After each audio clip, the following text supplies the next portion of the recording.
Un viento gélido silbaba a través de los picos dentados del Hindu Kush, llevando consigo briznas de hielo antiguo y un miedo aún más antiguo y latente. Año 1888. El capitán Alastair Fitzroy, de la Real Sociedad Geográfica, apoyándose en su piolet, respiraba con dificultad el aire enrarecido. Su pequeña expedición, de solo 6 hombres, incluidos 2 guías locales azaríes, se había desviado de la ruta prevista. No los guiaba el interés cartográfico, sino unas extrañas historias que habían oído en Kabul, sobre un valle donde las piedras hablan y al que temían entrar incluso los nómadas más audaces. Los últimos 3 días los había perseguido algo inexplicable. Primero, las brújulas comenzaron a enloquecer. Sus agujas danzaban como si estuvieran poseídas. Luego, los instrumentos para medir la altitud y la presión empezaron a mostrar valores absurdos. Pero lo peor era el sonido. Un susurro bajo, apenas perceptible, que parecía emanar de todas partes, y de ninguna a la vez. Se colaba bajo los gruesos gorros de lana. Se adentraba en lo más profundo de la conciencia, provocando náuseas y un dolor punzante en las sienes. Los guías, pálidos y asustados, murmuraban plegarias, con los ojos brillando febrilmente. Suplicaban dar la vuelta, hablaban de antiguos jinn que protegían sus dominios. Fitzroy, un hombre de ciencia, desestimaba sus supersticiones, pero él mismo sentía un escalofrío recorrerle la espalda. Esta mañana, uno de los guías, Ahmad, no despertó. Yacía en su tienda, con los ojos abiertos de par en par y llenos de un terror primordial congelado en su rostro. De su boca goteaba un fino hilo de sangre oscura. No tenía ni un solo rasguño en el cuerpo. El segundo guía, Hassan, al ver aquello, gritó algo en su lengua, agarró su hatillo con sus pertenencias, y sin mirar por dónde iba, echó a correr ladera abajo, tropezando y cayendo. Fitzroy no intentó detenerlo. Ahora quedaban 4. Él, su ayudante el teniente Greaves, el botánico Dr. Armitage y el fotógrafo Sr. Pym. El susurro se había intensificado, convirtiéndose en chasquidos rítmicos y definidos, intercalados con sonidos guturales y gorgoteantes que no podían atribuirse a ningún idioma conocido. Armitage se quejaba de una migraña insoportable y vomitaba bilis. Pym, normalmente el más hablador, estaba sentado con la cabeza entre las manos, meciéndose hacia adelante y hacia atrás. Sus labios se movían sin emitir sonido. «Debemos encontrar la fuente de este ruido, Greaves», dijo Fitzroy, esforzándose porque su voz sonara segura. «Quizás sea algún fenómeno geológico desconocido. Géiseres, emanaciones de gas».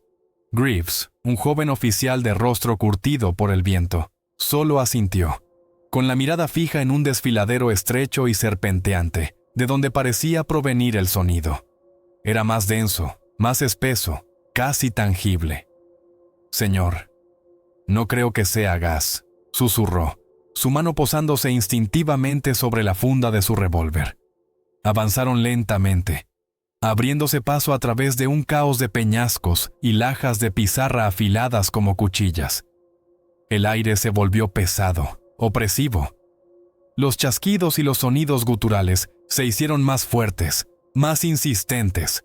Vibraban en los huesos. Fitzroy sintió que las piernas le flaqueaban. Manchas de colores danzaban ante sus ojos. De repente, el señor Pym se levantó de un salto. Sus ojos estaban desorbitados, su rostro contraído por una mueca de horror y... algo más. Algo inhumano.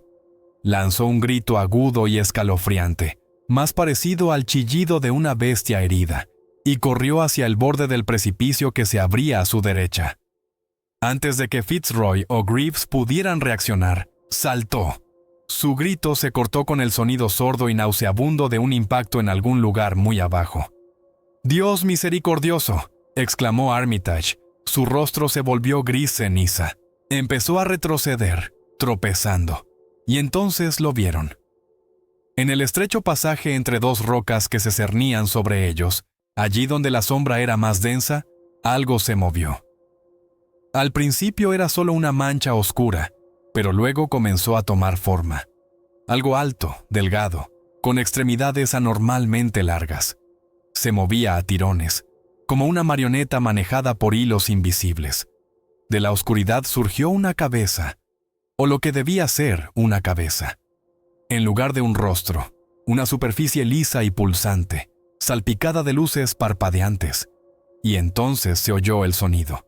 No un grito, no un rugido, sino una serie de chasquidos rápidos y secos que resonaron en el cráneo de Fitzroy, con un dolor insoportable. Armitage gritó, un grito corto y ahogado, y cayó de rodillas, su cuerpo sacudido por convulsiones. Greaves desenfundó su revólver. Sus manos temblaban tanto que apenas podía apuntar. Disparó 1, 2 veces. Las balas golpearon las rocas junto a la criatura con un sonido sordo, sin causarle daño aparente. La criatura dio un paso adelante, luego otro. Sus movimientos eran a la vez gráciles y monstruosamente incorrectos. Fitzroy sintió cómo el terror, frío y pegajoso, paralizaba su voluntad. Quería correr, gritar, pero no podía emitir ni un sonido. Vio cómo la criatura extendía hacia Greaves su delgada extremidad, parecida a una rama. Vio cómo el teniente retrocedía, con los ojos desorbitados por un miedo puro y animal. Lo último que el capitán Alastair Fitzroy recordó, antes de que la oscuridad lo devorara, fue el grito agudo de Greaves, que se cortó tan bruscamente como el de Pym. Y después, solo los chasquidos rítmicos y el susurro gutural que lo llenaron todo. Y el silencio. El profundo y muerto silencio de las montañas, que guardan sus terribles secretos. 15 de julio de 2012. Novato, revisa el equipo otra vez. No quiero que se te caiga nada durante el descenso. La voz del capitán Miller, Capi, como lo llamábamos, era tan tranquila y firme como siempre, pero percibí en ella una nota de tensión. Estábamos sentados en las entrañas de un Chinook.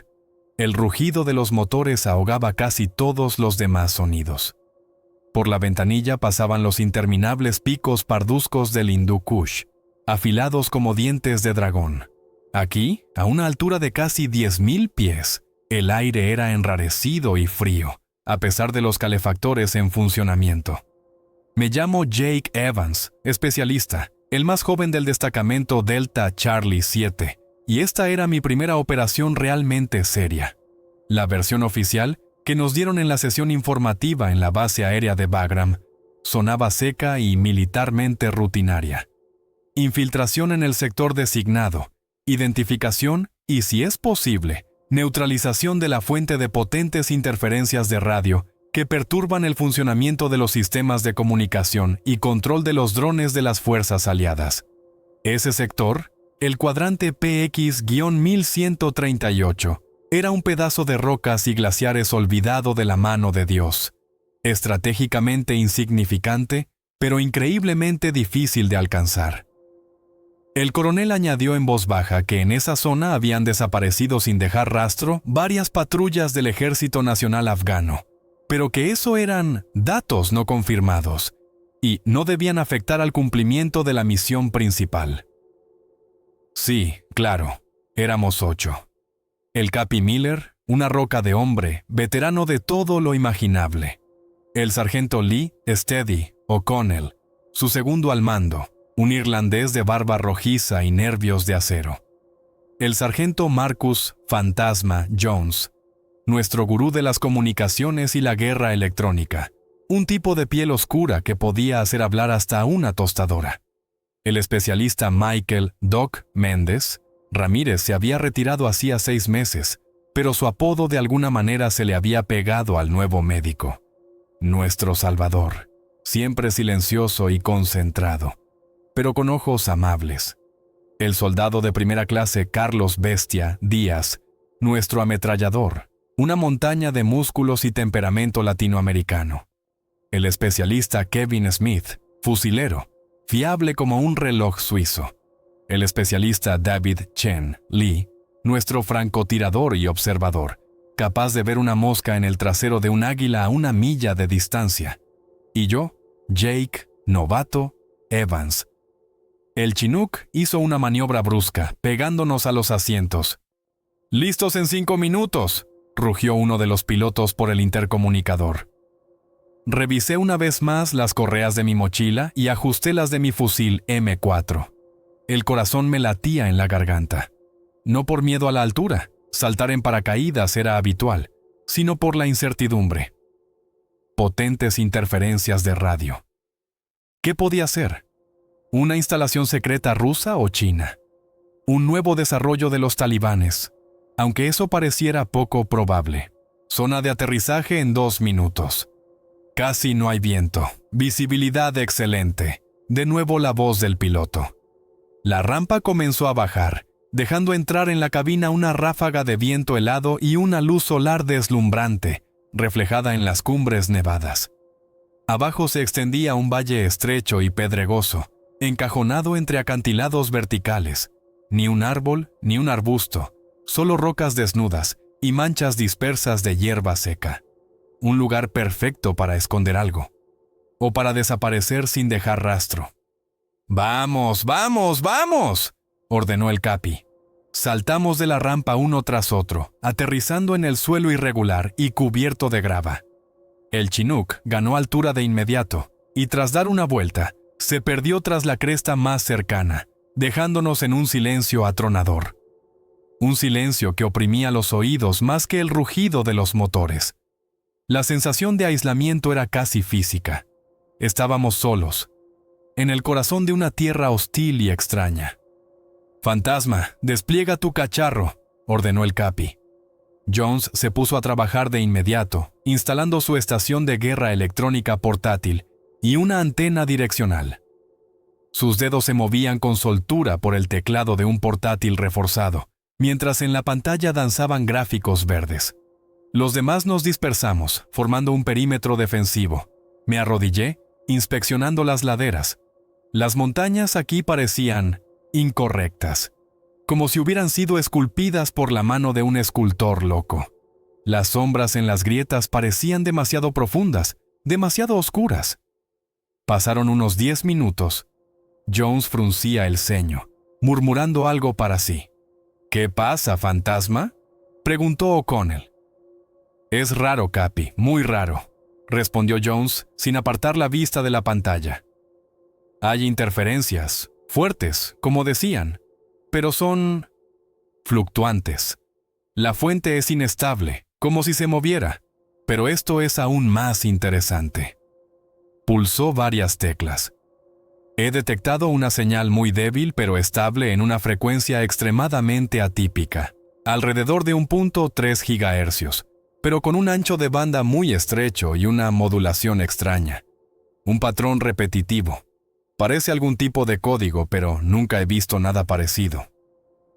«¿Puedes amplificarla? ¿Determinar la dirección?». El Capi se acercó, mirando por encima del hombro de Jones. «Lo intento, señor.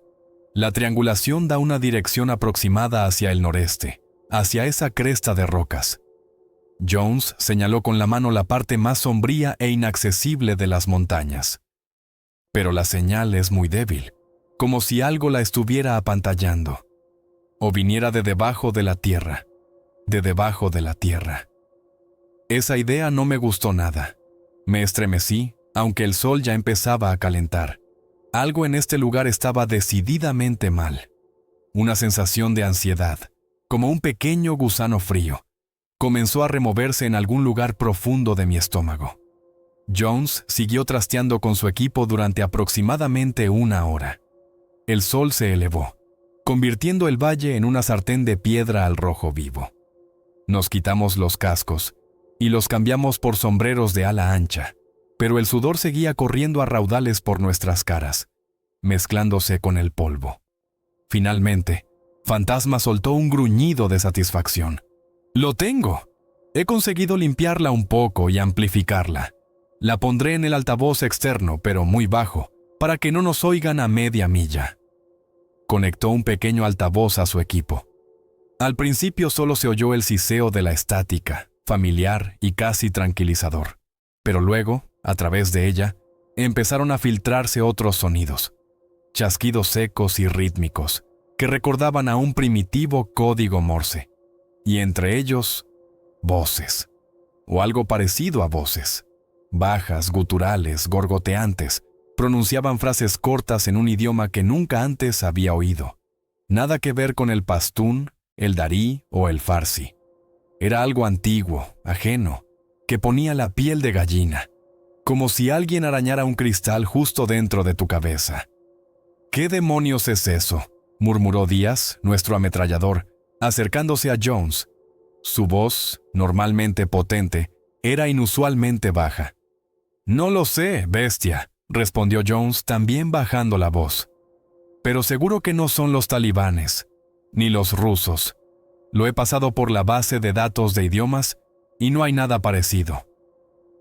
Nos quedamos alrededor del equipo, como hipnotizados, escuchando aquellos sonidos extraños e inquietantes. Después de unos minutos, sentí una ligera náusea y un dolor sordo que empezó a pulsar en mis sienes. Miré a los demás. Doc fruncía el ceño, con una mano en la frente. Smith se frotaba el puente de la nariz. Incluso el Capi parecía un poco más pálido de lo normal. «Apágalo, fantasma», ordenó Miller. «Me está partiendo la cabeza». Jones apagó el altavoz. Las sensaciones desagradables disminuyeron un poco de inmediato, pero no desaparecieron por completo. «Capi, creo que esta señal, o lo que sea, tiene algún tipo de efecto fisiológico», dijo. «Dolores de cabeza, náuseas, quizás algún tipo de infrasonido combinado con ondas de radio». «Díaz, apártate del equipo», dijo de repente O'Connell con brusquedad. Todos miramos a Bestia. Estaba de pie, inmóvil, mirando fijamente el altavoz silencioso. Sus ojos brillaban de una manera extraña. En su rostro se había congelado una expresión. ¿De fascinación? Parecía no haber oído a O'Connell. «¡Díaz!», ladró el Capi. Bestia se sobresaltó como si despertara de un sueño y parpadeó. «¿Sí, Capi?» «He dicho que te apartes y no te acerques a esa mierda sin mi orden». «Entendido, Capi».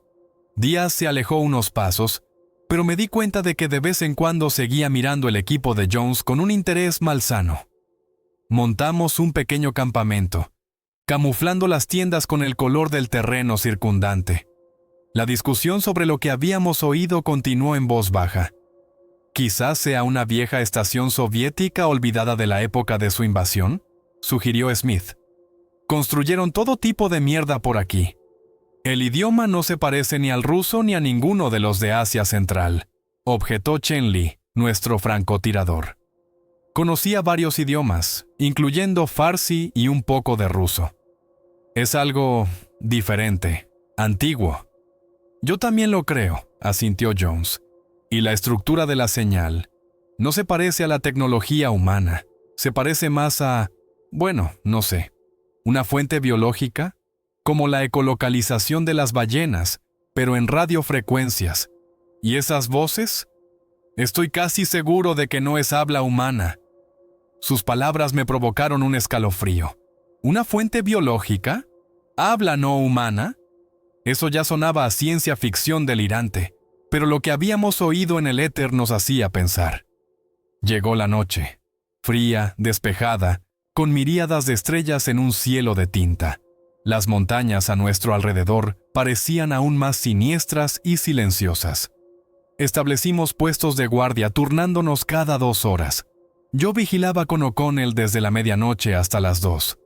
La señal, que Jones seguía monitorizando con auriculares, se había vuelto un poco más intensa al atardecer, según él. De pie en mi puesto, escudriñando la oscuridad a través del visor nocturno, sentía crecer la ansiedad. Cada susurro, cada ráfaga de viento me hacía sobresaltar. Empecé a sentir que nos observaban, que alguien se escondía en las sombras entre las rocas.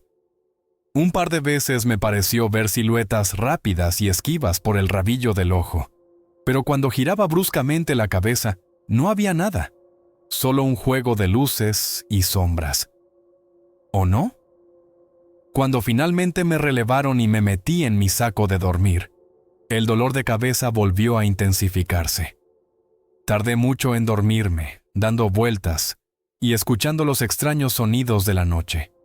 Y cuando el sueño por fin me venció, estuvo lleno de pesadillas cortas y vívidas, sombras fugaces, figuras imprecisas con ojos brillantes, la sensación del contacto helado de alguien.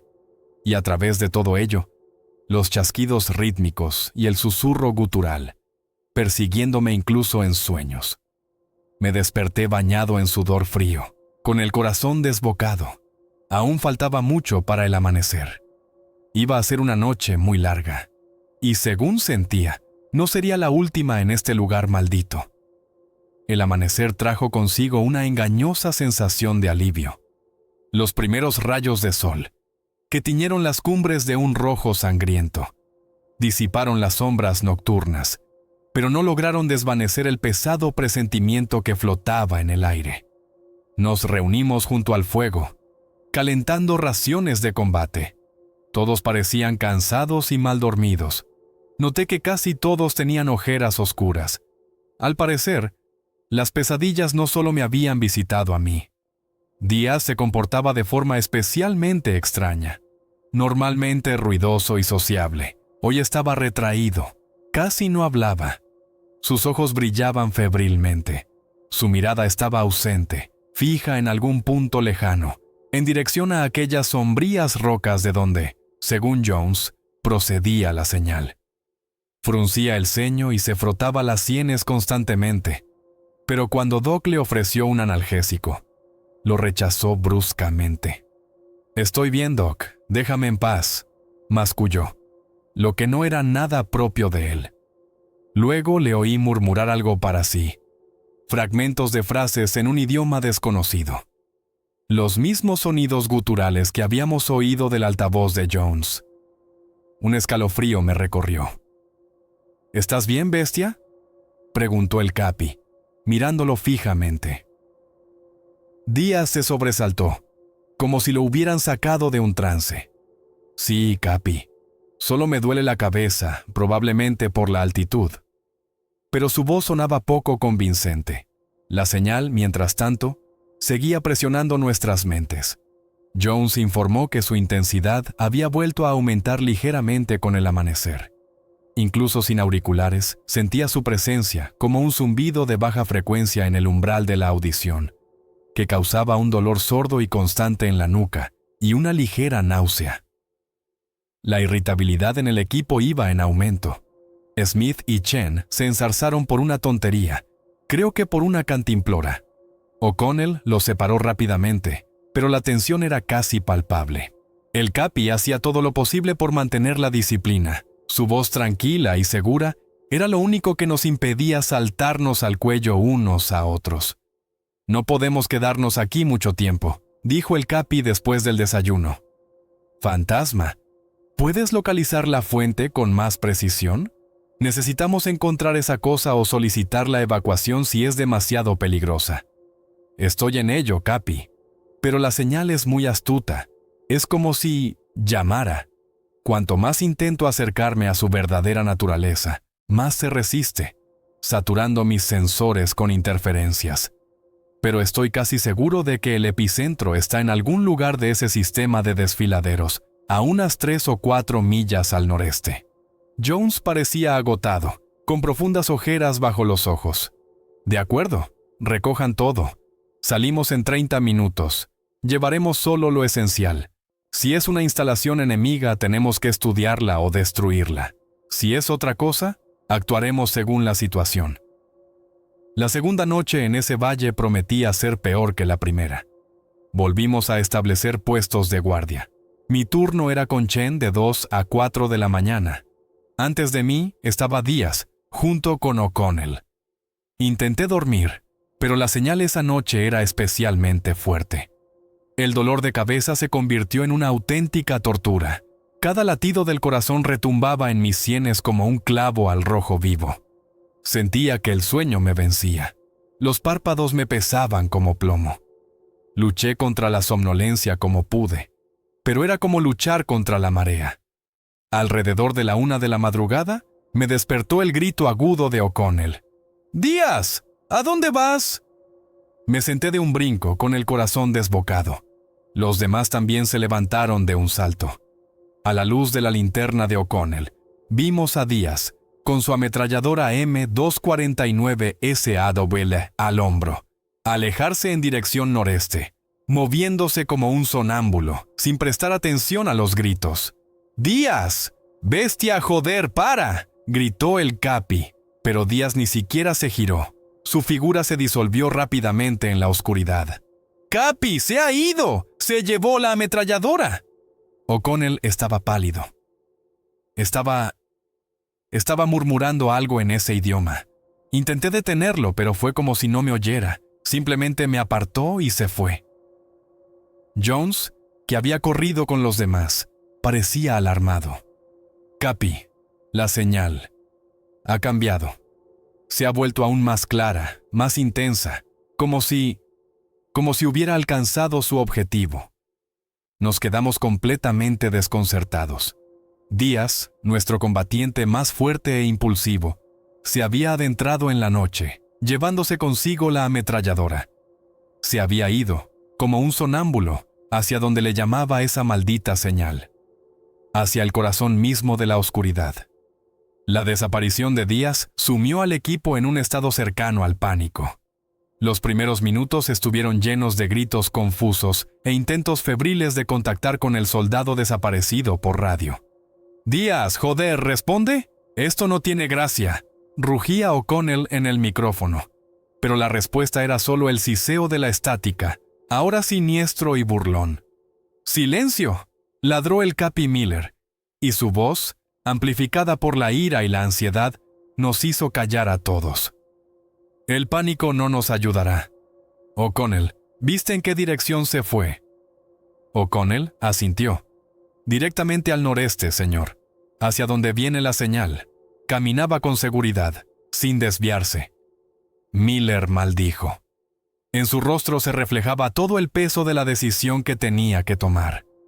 Estábamos en lo más profundo del territorio enemigo, en una misión secreta, y uno de nuestros hombres, posiblemente bajo la influencia de un factor desconocido, se había marchado en una dirección desconocida, llevándose un arma potente. La situación no podía ser peor. «¿Hay comunicación con la base, fantasma?», preguntó el Capi. Jones negó con la cabeza. «Imposible, señor. Las interferencias son demasiado fuertes. Estamos en una zona muerta total. Ni siquiera la baliza de emergencia podría atravesarlas». Eso significaba que estábamos solos. Nadie vendría a ayudarnos si algo salía mal.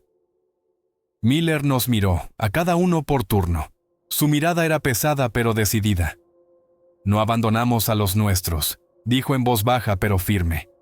Esas 3 palabras no eran solo un lema, eran la ley que seguíamos. «Levanten el campamento. Dejen aquí todo lo superfluo, solo munición, agua y medicinas. Seguimos el rastro de Díaz. Nos moveremos rápido pero con cuidado, ojos bien abiertos». Un pesado silencio fue nuestra respuesta. Nadie se opuso. Todos entendíamos a qué nos enfrentábamos. Nos dirigíamos al corazón mismo de lo que había enloquecido a nuestro compañero, a la guarida de una amenaza desconocida que ya había demostrado su poder. Media hora después, estábamos listos. El sol apenas se asomaba por el horizonte, tiñendo las rocas de colores irreales y fantasmales. Las huellas de Díaz eran claramente visibles en el suelo polvoriento y pedregoso. Había caminado rápido, casi corriendo, sin intentar ocultar su avance, como si algo lo atrajera irresistiblemente. Avanzábamos en fila, manteniendo la distancia. Yo iba el último, después de Chen, mirando constantemente hacia atrás, con el corazón latiendo tan fuerte que parecía que se podía oír a 1 milla de distancia. El terreno se volvía cada vez más salvaje e intransitable. Trepábamos por pedregales, nos abríamos paso por estrechas grietas, saltábamos sobre profundas fisuras. Las rocas a nuestro alrededor adquirían formas cada vez más siniestras y antinaturales. Algunas parecían figuras gigantes y retorcidas, congeladas en un grito silencioso. El viento, que aullaba en los estrechos pasajes, sonaba como gemidos o el susurro de mente de alguien, o solo me lo parecía. La señal, que ya no podíamos oír con los oídos, seguía presionando nuestra conciencia. El dolor de cabeza se convirtió en nuestro compañero constante. Noté que Doc Méndez sacaba pastillas de su bolsa de vez en cuando y las repartía entre los combatientes. Ni siquiera el Capi se negó. Después de un par de horas de agotadora marcha, llegamos al borde de un cañón profundo y sinuoso. Las huellas de Díaz conducían a un sendero estrecho y apenas visible que descendía por su pared vertical. Abajo, en la densa sombra, se arremolinaba la niebla, ocultando lo que había en el fondo. «Se fue por ahí», dijo Chen, señalando el sendero. «Parece que es el único camino hacia abajo». El Capi se acercó al borde, inspeccionando el cañón con atención. «Parece que tendremos que escalar». «Fantasma, ¿qué hay de la señal?» Jones, respirando con dificultad, consultó su dispositivo portátil. «Se está volviendo más fuerte, Capi. Mucho más fuerte. La fuente está en algún lugar ahí abajo. Y está pulsando, como si estuviera viva». Viva. Esa palabra quedó suspendida en el aire, llenándolo de aún más ansiedad. Nos miramos. En los ojos de cada uno se leía una pregunta muda. ¿Qué nos espera allí, en las profundidades de este maldito cañón? Pero ya era tarde para retroceder. Teníamos que encontrar a Díaz, y teníamos que averiguar qué diablos estaba pasando en estas montañas. Con un profundo suspiro, el Capi fue el primero en pisar el estrecho sendero que conducía a lo desconocido. Lo seguimos, mirando la niebla que se arremolinaba abajo, que parecía ocultar las mismas puertas del infierno.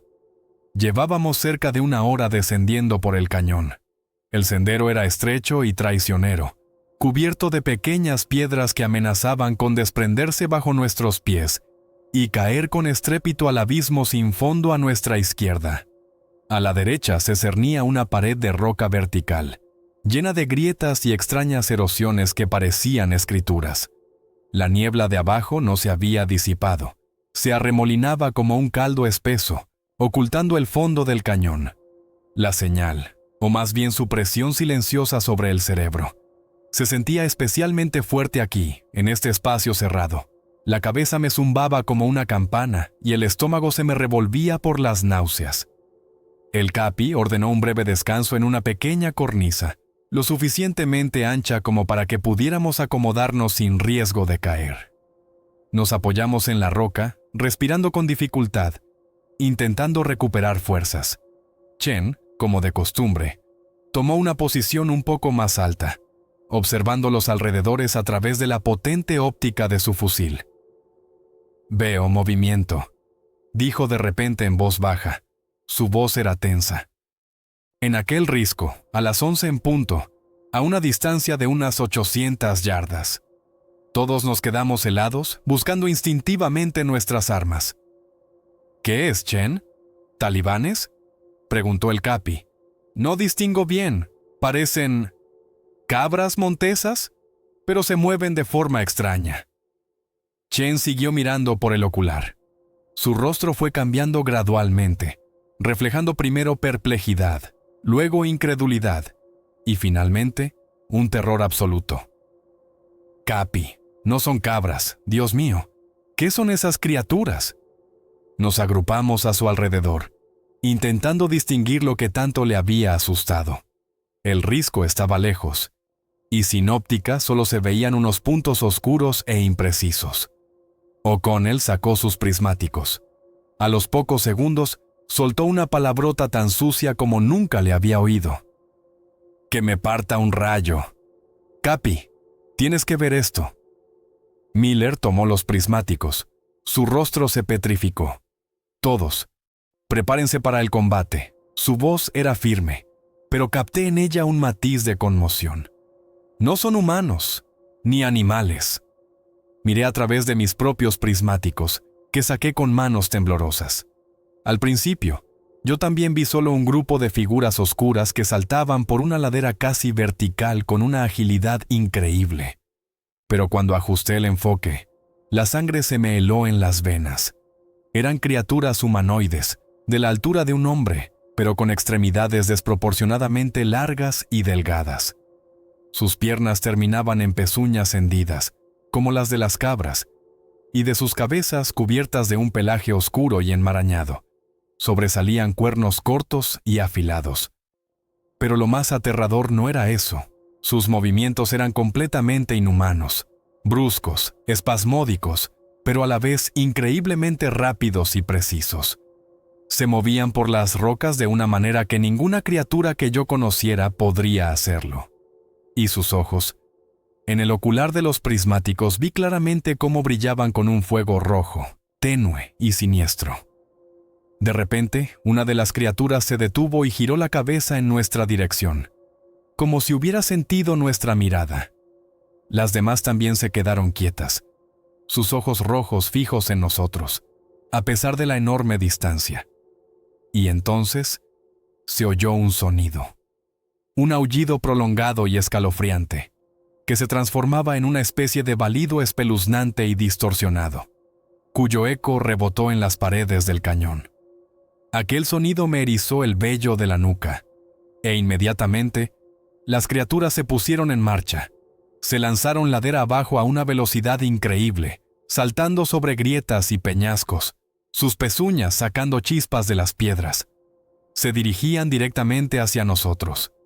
«Fuego a discreción, no dejen que se acerquen», gritó el Capi, levantando su fusil. El aire estalló con el estruendo de los disparos.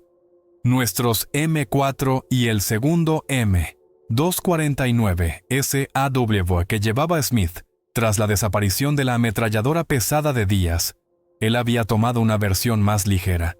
Hablaron al mismo tiempo, enviando una lluvia de balas hacia los monstruos que se abalanzaban sobre nosotros. Yo también abrí fuego, intentando apuntar al centro de masa de aquellas bestias. Varias de ellas cayeron, retorciéndose en posturas antinaturales, pero las demás ni siquiera redujeron la velocidad. Eran increíblemente rápidas y resistentes. Las balas parecían no hacerles mucho daño, a menos que impactaran directamente en la cabeza o en el pecho. En unos 30 segundos, las primeras criaturas alcanzaron nuestro sendero y se lanzaron al ataque con un chillido salvaje. Comenzó un combate corto y furioso. Saltaban sobre nosotros, agitando sus arpas, intentando aferrarse a nuestras gargantas o caras. Sus ojos rojos ardían con una furia demencial. El aire se llenó del olor a pelo quemado, pólvora y algo más. Un olor acre, almizclado y nauseabundo de esas criaturas. Vi a O'Connell desviar a una de las bestias con la culata de su fusil y luego descargarle una ráfaga en el pecho. Smith las regaba con plomo de su ametralladora, impidiendo que se acercaran demasiado, hasta que una de las criaturas se le coló. Logró apartarla con la culata, pero otra, acercándose sigilosamente por un lado, le arañó la pierna izquierda con sus garras. Smith gritó de dolor y se desplomó en el suelo. Su zoo salió volando. Inmediatamente me di la vuelta y le vacié una ráfaga en el pecho al monstruo que lo había atacado. Mientras Chen, dejando a un lado su fusil de francotirador, nos cubría con el fuego de su pistola. Sus disparos eran escasos pero precisos.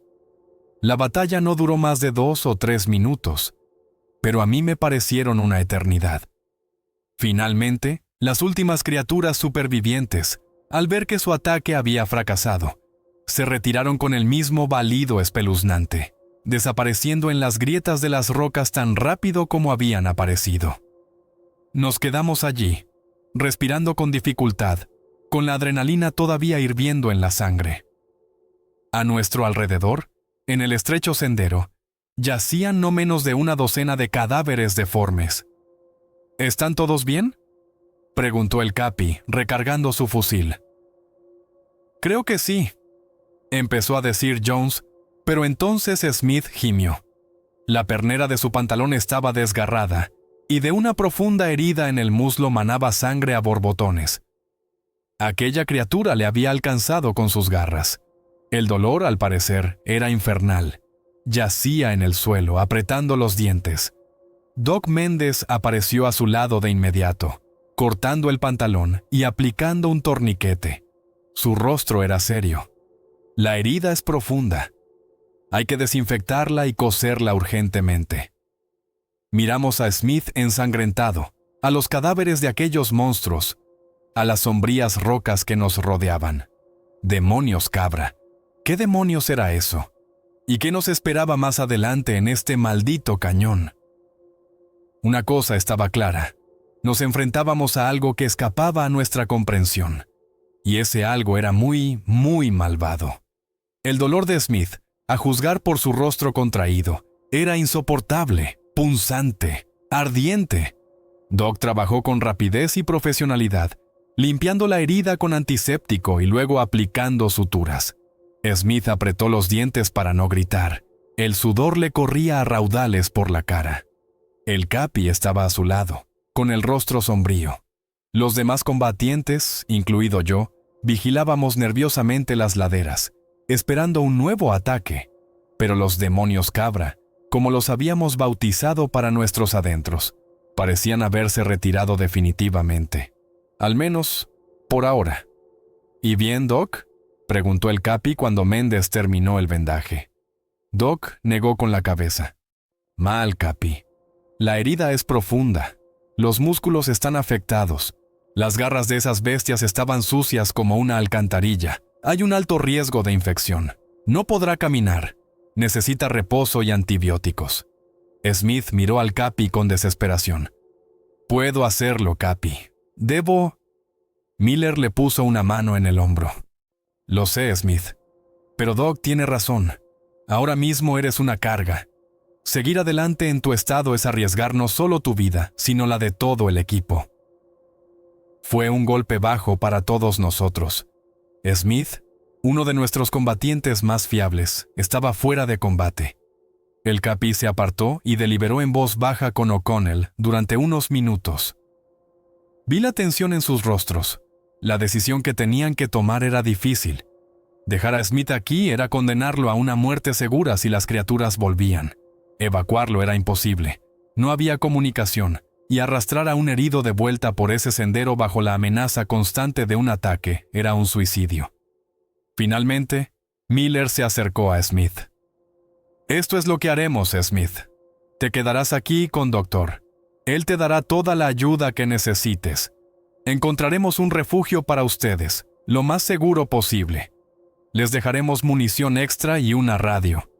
El grupo principal, yo, O'Connell, Jones, Chen y Novato, continuará. Debemos encontrar a Díaz y averiguar qué es esa fuente de señal. En cuanto cumplamos la misión, volveremos a por ustedes. O, si encontramos una forma de contactar con la base, pediremos la evacuación para todos. Era quizás la única decisión sensata en la situación actual, pero no por ello era más fácil. Smith se quedaba aquí, indefenso, mientras nosotros nos adentrábamos en un peligro desconocido. Doc asintió, su rostro era serio pero decidido. Yo me encargaré de él, Capi. Encontramos una pequeña cueva, más bien una profunda grieta en la roca, un poco apartada del sendero principal. La entrada era estrecha y fácil de defender. Dentro había suficiente espacio para dos. O'Connell y Chen ayudaron a Smith a entrar. Cada movimiento le provocaba un destello de dolor infernal en la pierna. Les pasamos parte de nuestras municiones, agua y raciones. «Aguanten, muchachos», dijo O'Connell. Su voz era inusualmente suave. «Volveremos». El Capi fue el último en acercarse a Smith. «Cuídate, soldado, y obedece a Doctor. No los dejaremos aquí mucho tiempo». Le estrechó la mano, y en sus ojos vi no solo determinación, sino también preocupación. Los 5 que quedábamos continuamos nuestro peligroso descenso. La señal aquí, en las profundidades de la roca, se sentía aún más fuerte, presionando mis sienes. Sentía cómo crecía, pulsaba, penetraba hasta el cerebro. Los chasquidos rítmicos y el susurro gutural que había oído antes sonaban ahora en mi cabeza con tanta claridad como si alguien me susurrara directamente al oído. Intenté apartarlos, pero solo se hacían más fuertes, más insistentes. Caminábamos lentamente, con cautela, cada paso resonando en el siniestro silencio del cañón. La niebla de abajo se espesaba, la visibilidad se redujo a unos pocos pies. El aire era pesado, húmedo, con un desagradable olor dulzón, parecido al de la carne en descomposición. Tras varias horas de agotador descenso, finalmente llegamos al fondo del cañón. La niebla aquí era tan densa que parecía que se podía cortar con un cuchillo. Pero a través de ella, vimos algo que nos hizo detenernos en seco. Ante nosotros, en el centro mismo del cañón, se abría un gigantesco cráter perfectamente circular, que se hundía profundamente bajo tierra. Su diámetro no era inferior a 100 yardas. Los bordes del cráter eran lisos, como si estuvieran fundidos, y de sus profundidades ascendía un vapor apenas visible y aquel mismo olor nauseabundo. Un estrecho sendero, tallado directamente en la roca, descendía en espiral hacia abajo, hacia esas fauces bostezantes del infierno. Y en ese sendero, sobre la tierra húmeda por la niebla, vimos huellas de botas recientes, las huellas de días. Conducían directamente hacia abajo, a las profundidades de aquel monstruoso cráter. «Parece que hemos llegado», murmuró Jones, su voz temblaba. «La señal viene de ahí, de lo más profundo». El Capi nos miró a los combatientes que quedábamos. Nuestros rostros estaban pálidos, pero decididos. «Bueno, muchachos», dijo, intentando que su voz sonara tranquila. «Parece que nos toca descender al infierno».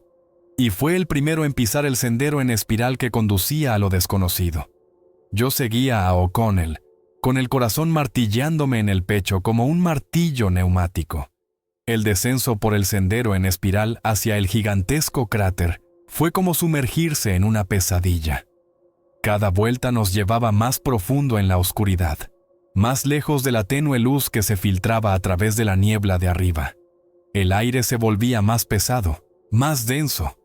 Estaba saturado con el olor a azufre, a materia orgánica en descomposición y a algo más, metálico, acre, que irritaba la garganta y hacía llorar los ojos. Las linternas de nuestros cascos solo arrancaban de la oscuridad pequeñas secciones de la pared de roca lisa y húmeda, que se hundía en un ángulo antinatural. A medida que descendíamos, empezamos a notar extraños símbolos tallados en las paredes. Eran escrituras no humanas, compuestas de ángulos agudos, espirales, y unas imágenes espeluznantes y estilizadas de criaturas con múltiples extremidades y ojos brillantes. Los símbolos pulsaban con una débil luz fosforescente, que parecía emanar de las profundidades de la propia piedra. Solo mirarlos provocaba un escalofrío. El silencio oprimía los oídos, interrumpido únicamente por el eco de nuestros propios pasos, el golpeteo de las botas sobre la piedra y nuestra respiración pesada. Pero bajo ese silencio crecía otro sonido, un zumbido de baja frecuencia que sentíamos más que oíamos. La misma señal que nos había traído hasta aquí. Aquí, en las profundidades, era casi insoportable. El dolor de cabeza se convirtió en una tortura. Cada neurona del cerebro parecía vibrar al ritmo de aquel ritmo diabólico. Las alucinaciones se intensificaron, se volvieron más vívidas, más insistentes. Jones se detuvo de repente y comenzó a espantar algo invisible, murmurando maldiciones. O'Connell lo sacudió para que volviera en sí. Chen se sobresaltó varias veces, como si viera algo horrible en la oscuridad frente a él. Incluso el Capi parecía agotado, su rostro cubierto de sudor y sus ojos brillando febrilmente. Yo mismo vi cómo las sombras en las paredes se contorsionaban en figuras repugnantes y retorcidas. Oí susurros que prometían conocimientos inefables y locura.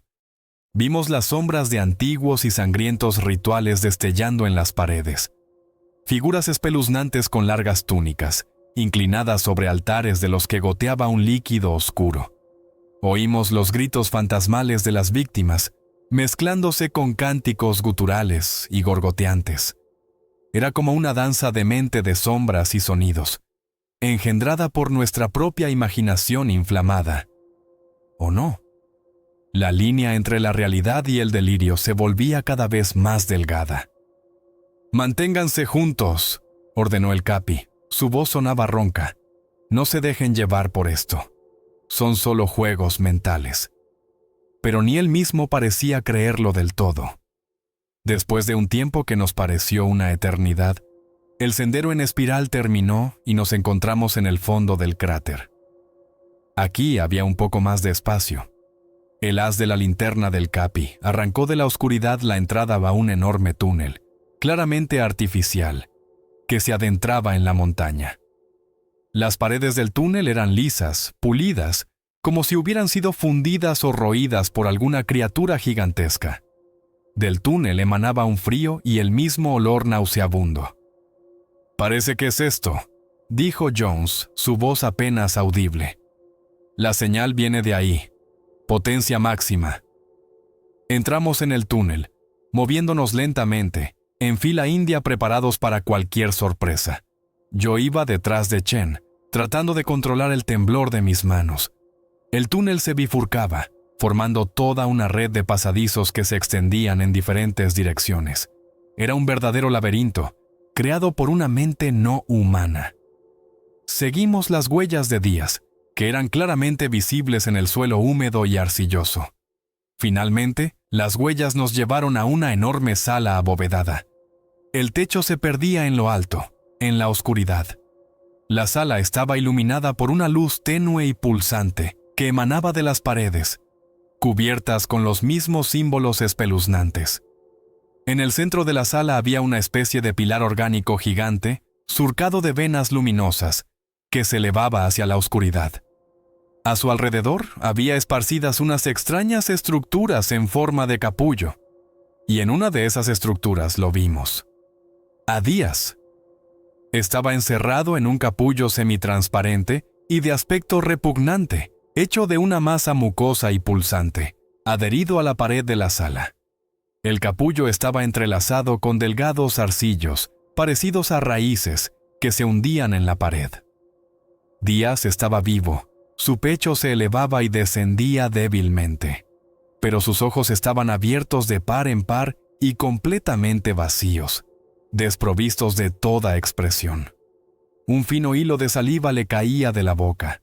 No reaccionaba a nuestra presencia, ni a la luz de las linternas, ni a nuestras voces. Estaba allí, pero era como si no estuviera. El capullo que lo aprisionaba pulsaba débilmente al ritmo de los mismos chasquidos de la señal, que ahora sonaban ensordecedoramente fuertes, penetrando hasta el alma. Miré con horror a nuestro compañero, convertido en parte de algún monstruoso mecanismo alienígena. «¡Bestia!», exclamó O'Connell, corriendo hacia él. «¡Alto!», lo detuvo el Capi. «No te acerques, no sabemos qué es eso». Jones apuntó su dispositivo hacia el capullo.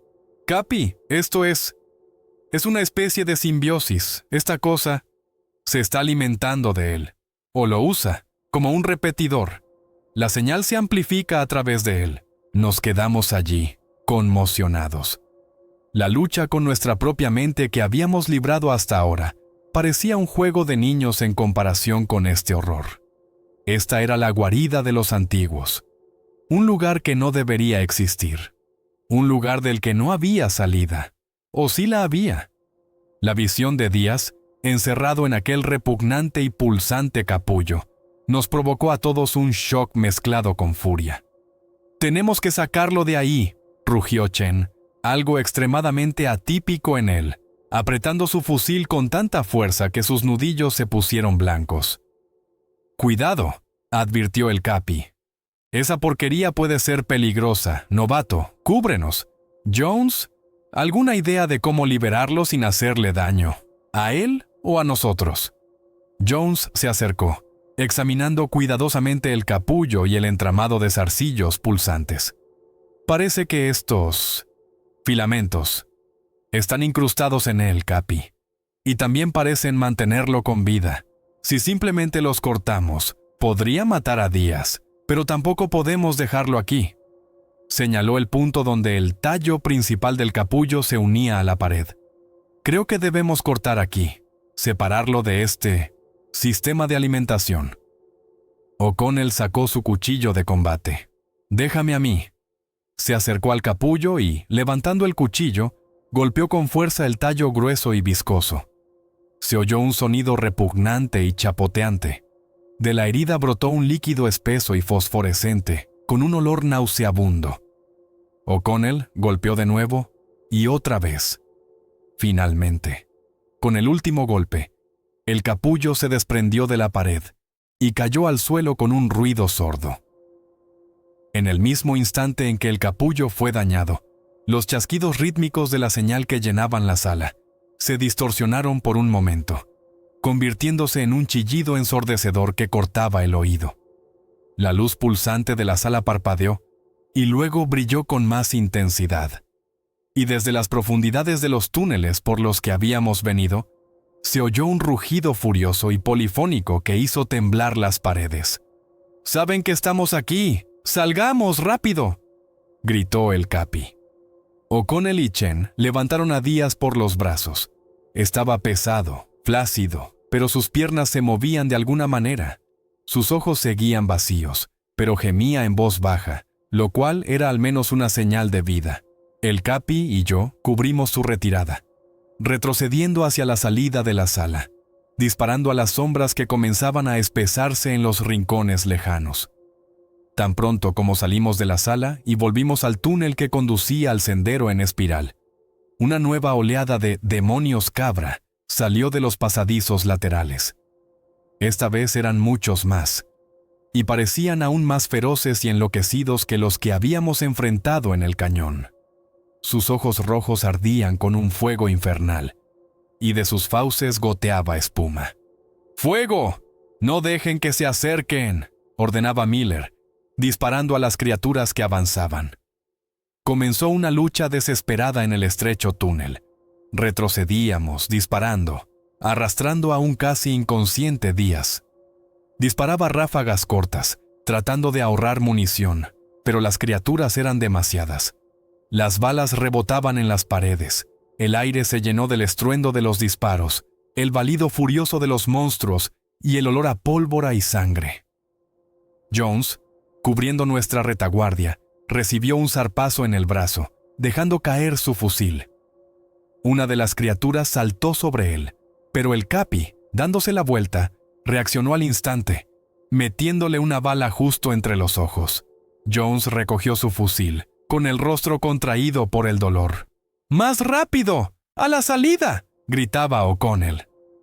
Casi habíamos llegado a la base del sendero en espiral, cuando oímos algo más desde la oscuridad de la sala que acabábamos de abandonar. Algo enorme, que provocaba temblores. Se movía rápido e inexorablemente, y de él emanaba el mismo zumbido de baja frecuencia que era el núcleo de la señal.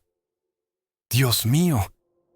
¿Qué es eso?», exclamó Chen, mirando hacia atrás, pero no había tiempo para observar. Salimos del túnel al espacio abierto del cráter y comenzamos a trepar por el sendero en espiral, disparando a los demonios cabra que nos perseguían. Las criaturas trepaban por las paredes del cráter con una agilidad increíble, intentando cortarnos la retirada. Las balas silbaban a nuestro alrededor, sacando chispas de la piedra. Vi a Jones, mientras disparaba con su carabina, recibir una herida de refilón en el hombro, pero continuó disparando. Díaz, a quien arrastraban O'Connell y Chen, comenzó a murmurar algo incoherente en ese mismo lenguaje antiguo y gutural que habíamos oído en el éter. Sus ojos se pusieron en blanco y empezó a echar espuma por la boca. «¡No va a aguantar!», gritó O'Connell, tratando de sujetar a Díaz que se convulsionaba. «¡Sujétalo! ¡Ya casi llegamos!», respondió el Capi. Trepamos más y más alto, dejando tras de nosotros cadáveres de monstruos y casquillos. Pero las criaturas seguían llegando. Su furia parecía no tener límites. La lucha en el estrecho sendero en espiral era un verdadero infierno. Cada paso costaba un esfuerzo enorme. Cada disparo valía su peso en oro. Sabíamos que si nos deteníamos un solo instante, nos devorarían vivos. La huida de la guarida de los antiguos se había convertido en una carrera desesperada contra la muerte. Con un esfuerzo sobrehumano, repeliendo el flujo interminable de demonios cabra, nuestro destacamento casi alcanzó el borde superior del cráter. El aire aquí era un poco más puro, y a través de la niebla ya se filtraba una tenue luz diurna. Parecía que la salvación estaba cerca.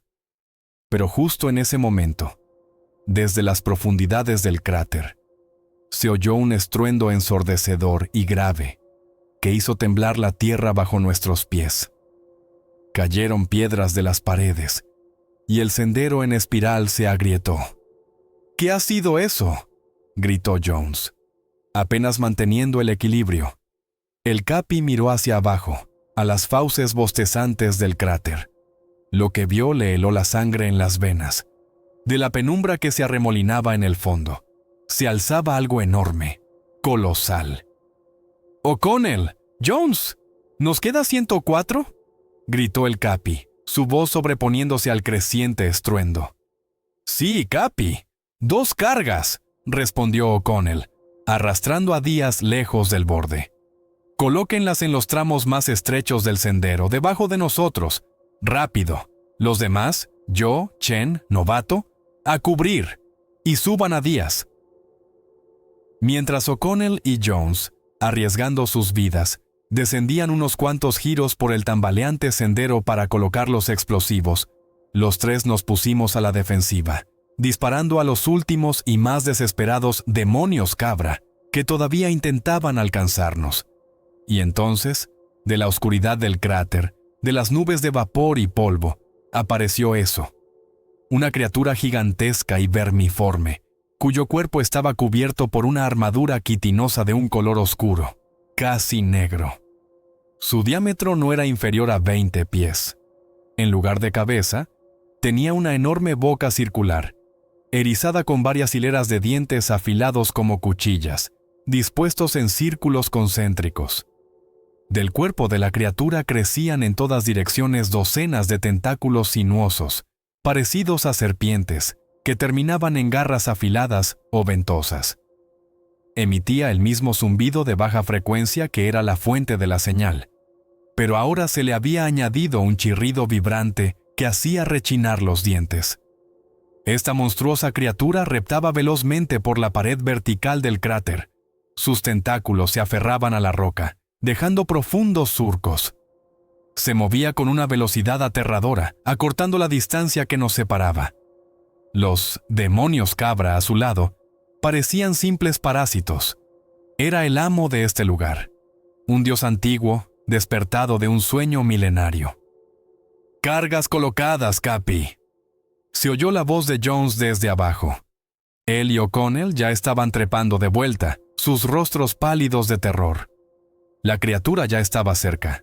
Su gigantesca boca se abrió, revelando las hileras de dientes, listos para triturar todo a su paso. El olor a azufre y podredumbre se volvió insoportable. Los tentáculos se lanzaron hacia adelante, intentando atraparnos. Chen levantó su fusil de francotirador y disparó varias veces a uno de los tentáculos. Se retorció, y de la herida brotó un líquido oscuro y viscoso.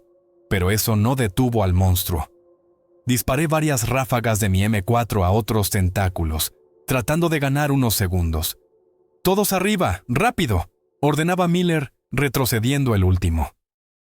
Apenas logramos salir al borde mismo del cráter cuando la criatura gigante casi nos alcanzó. Su enorme cabeza asomó por el agujero bostezante. Su rostro sin ojos estaba a solo unas decenas de pies de nosotros. «¡Detónalo!», gritó Miller con sus últimas fuerzas.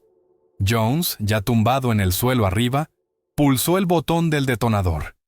Al instante siguiente, 2 potentes explosiones sacudieron el cráter. Destellos de fuego iluminaron la penumbra arremolinada. Parte del sendero en espiral y enormes trozos de la pared rocosa se derrumbaron con un estruendo ensordecedor, cayendo directamente sobre la criatura que ascendía. El monstruo emitió un aullido aterrador y polifónico que pareció hacer temblar las propias montañas. Aquel sonido estaba lleno de furia, dolor y algo más. un terror antiguo e incomprensible. Enormes rocas y fragmentos de acantilado sepultaron su gigantesco cuerpo. Por un momento reinó el silencio, y luego, desde las profundidades del cráter, se oyó el sonido de un chirrido que se alejaba y el mismo aullido, pero ya más ahogado, herido. La criatura, al parecer, se arrastraba de vuelta a la oscuridad, a sus profanas profundidades. La montaña se estremeció por última vez, y luego todo quedó en silencio. Solo el polvo y el humo se asentaban lentamente en el agujero bostezante, que ahora parecía aún más siniestro. La ira de la montaña se calmó, por ahora. La onda expansiva nos arrojó al suelo como si fuéramos muñecos de trapo. Los oídos se me taponaron, la cabeza me zumbaba. Durante unos segundos permanecí tumbado, aturdido, sin poder moverme, inhalando el polvo y el olor acre de los explosivos. A mi alrededor gemían los heridos. Parecía que el propio mundo se había hecho pedazos. Poco a poco, el oído comenzó a regresar. Lo primero que oí fue la tos del Capi. Intentaba levantarse apoyándose en su fusil. ¿Están todos vivos?, preguntó con voz ronca, sacudiéndose el polvo. Uno a uno nos pusimos en pie, conmocionados, agotados hasta el límite, cubiertos de hollín y sangre, propia y ajena, pero vivos. Jones se sujetaba el hombro herido, su rostro estaba pálido, pero se mantenía en pie. O'Connell se inclinó sobre Díaz. Este yacía inconsciente, pero respiraba. Chen, imperturbable como siempre, revisaba su fusil. Sentía que me temblaban las rodillas, pero la adrenalina aún no me había abandonado. Nos alejamos del borde del cráter, temiendo nuevos derrumbes. Durante un rato, simplemente nos sentamos en el suelo, tratando de recuperarnos, de recobrar el aliento. La adrenalina se retiraba lentamente, dejando tras de sí un vacío resonante y un dolor sordo en todo el cuerpo. Abajo, en el cráter, todo estaba en silencio. Solo el viento aullaba sobre el agujero bostezante, como si llorara a los dioses antiguos que habíamos perturbado. «Tenemos que volver con Smith y Doc», dijo finalmente el Capi, levantándose. «Nos están esperando». El camino de vuelta, hacia la grieta donde los habíamos dejado, fue una tortura. Estábamos agotados física y mentalmente. Cada paso era un esfuerzo. Díaz seguía inconsciente y tuvimos que llevarlo por turnos. La señal que emanaba de las profundidades de la montaña se había debilitado considerablemente tras la explosión, pero no había desaparecido por completo. Todavía se sentía como una ligera y persistente presión en el cerebro, como un susurro silencioso en el umbral de la audición. Cuando finalmente llegamos al refugio, el sol ya se inclinaba hacia el ocaso. Doc Méndez y Smith, al oír nuestros pasos, se prepararon para el combate. Pero cuando nos vieron, el alivio en sus rostros fue indescriptible. Smith estaba débil, pero su pierna, cuidadosamente vendada por Doc, ya no parecía tan grave. Lo principal era que estaba vivo. Doc examinó de inmediato a los heridos, Jones y Díaz. Las heridas eran serias pero no mortales. Díaz recuperó la conciencia, pero su mirada seguía vacía. No nos reconocía y murmuraba palabras incoherentes en ese espeluznante lenguaje gutural. A veces se estremecía y empezaba a gritar, como si viera algo horrible. Estaba claro que su mente había sufrido graves daños. Seguíamos sin comunicación con la base. Las interferencias aún eran lo suficientemente fuertes. Nos esperaba un largo y penoso camino hacia el punto de evacuación previsto, que se encontraba a varias millas de aquí, al otro lado del paso de montaña. Caminamos toda la noche, turnándonos para llevar a Díaz y apoyar a los heridos Smith y Jones. Las montañas a nuestro alrededor parecían vivas. Sus sombras danzaban a la luz de la luna, adoptando formas extrañas y siniestras. Cada susurro, cada sonido, nos hacía sobresaltar. Sabíamos que en algún lugar allí, en las profundidades, todavía se ocultaba un mal antiguo que solo habíamos herido, pero no destruido. Solo al día siguiente, Cuando finalmente salimos de aquel maldito desfiladero y subimos al paso de montaña, Jones logró activar la baliza de emergencia. La señal era débil, pero llegó. Unas horas más tarde, un helicóptero de rescate apareció sobre nosotros. Nunca en mi vida me había alegrado tanto de ver esa máquina zumbante. Nos recogieron, exhaustos, heridos, al borde de la locura por el horror vivido. El informe oficial de nuestra misión fue clasificado de inmediato. A todas las preguntas respondimos con la fórmula estándar: enfrentamiento con fuerzas enemigas superiores de afiliación desconocida. Misión parcialmente cumplida. Ni una palabra sobre demonios cabra, sobre el gusano gigante, sobre señales del infierno. ¿Quién nos habría creído? Simplemente nos habrían dado de baja por locos, víctimas de psicosis de combate. Los combatientes supervivientes del destacamento Delta Charlie 7 cambiamos para siempre. Volvimos a casa, pero una parte de nosotros se quedó allí, en esas malditas montañas del Hindú Kush. Las pesadillas nocturnas se convirtieron en nuestras compañeras constantes, sombras que parpadeaban en la periferia de nuestra visión, chasquidos silenciosos que oíamos incluso en el silencio más absoluto, un zumbido rítmico que nos provocaba dolor de cabeza. A Díaz le dieron de baja por motivos médicos. Lo internaron en una clínica psiquiátrica especial para veteranos. Los médicos le diagnosticaron una forma grave de trastorno de estrés postraumático, complicada con esquizofrenia. Nunca se recuperó del todo. Continuó murmurando en su lenguaje de demonios y gritando por las noches. Smith tardó mucho en recuperarse de su herida, pero las cicatrices físicas no eran nada comparadas con las que quedaron en su alma. Él también abandonó el servicio poco después. El resto de nosotros intentamos volver a una vida normal. El Capi se retiró 6 meses después. O'Connell se trasladó a un puesto de instructor. Chen se fue a algún lugar de Oriente, creo que a un monasterio. Jones se quedó en el servicio, pero ya no era el mismo. Sus ojos conservaron para siempre la huella del horror que vivimos. Yo también intenté olvidar. Intenté convencerme de que todo había sido solo un mal sueño, una alucinación provocada por el estrés y la altitud. Pero las cicatrices de mi alma decían lo contrario. Una tarde, varios meses después, estaba sentado en mi casa, en un pequeño pueblo de Ohio. Intentaba relajarme escuchando una vieja radio que había sido de mi abuelo. Captaba un montón de interferencias, pero a veces se podían sintonizar estaciones lejanas interesantes. Giré el dial de sintonía cambiando de banda, y de repente, en una frecuencia extraña y sin usar, los oí. Débiles, apenas perceptibles, pero tan familiares. Chasquidos rítmicos, y un susurro bajo y gutural, oculto tras la estática. La sangre se me heló en las venas. Apagué la radio de golpe. Mi corazón latía desbocado.